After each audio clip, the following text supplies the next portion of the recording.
Well, welcome viewers, Dr. J.W.A., Youth Theologist since 1994.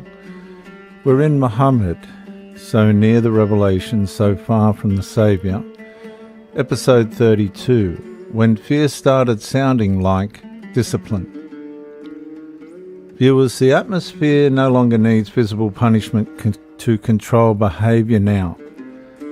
People have already started carrying the pressure inside themselves. A younger follower lowers his voice, instinctively noticing several men watching him too carefully during discussion. Another immediately corrects his own wording halfway through a sentence before anyone even responds.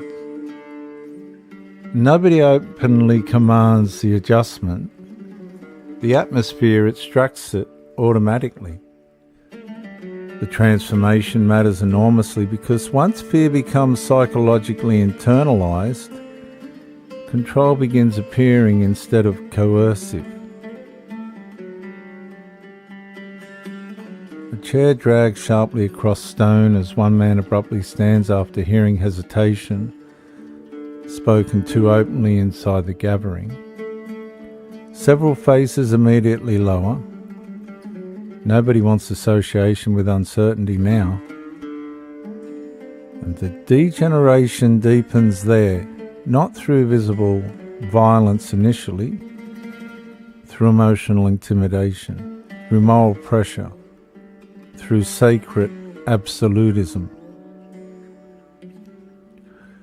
A man publicly rebukes another more harshly than necessary because visible severity increasingly signals loyalty and usefulness inside Muhammad's movement. Another quietly abandons long-standing relationships after repeated warnings that emotional closeness with insufficiently committed people creates spiritual vulnerability, dangerous to everyone else nearby. The structure is no longer merely shaping private behaviour. It increasingly intrudes into ordinary human life itself. Who people speak with, who they avoid publicly, who they trust emotionally, who they fear becoming associated with. The movement increasingly regulates speech, association, belonging, identity, and behavioural visibility. A quieter follower notices how quickly ordinary caution now becomes interpreted as weakness requiring correction.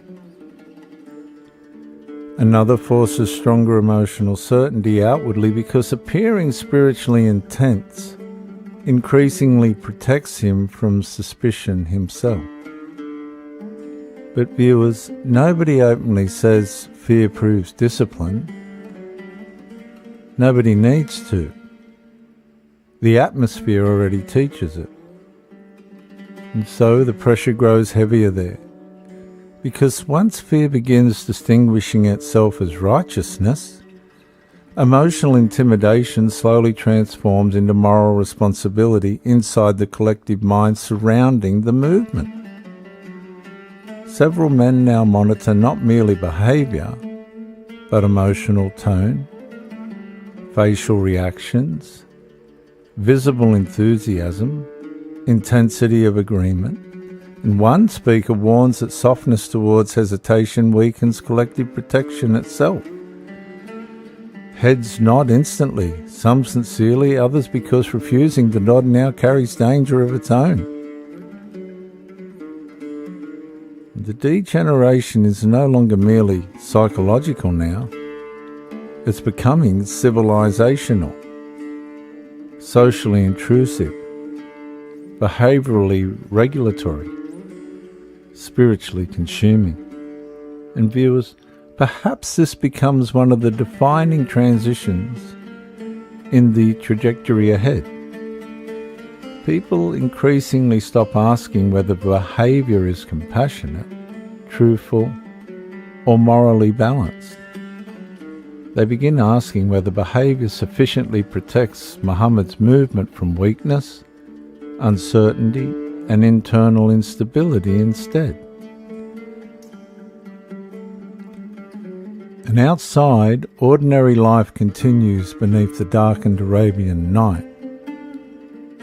Yet inside the movement, fear is beginning to sound morally disciplined. And once intimidation becomes psychologically fused with righteousness, coercion itself can slowly begin appearing spiritually protective long before people recognize how deeply the atmosphere has already transformed them.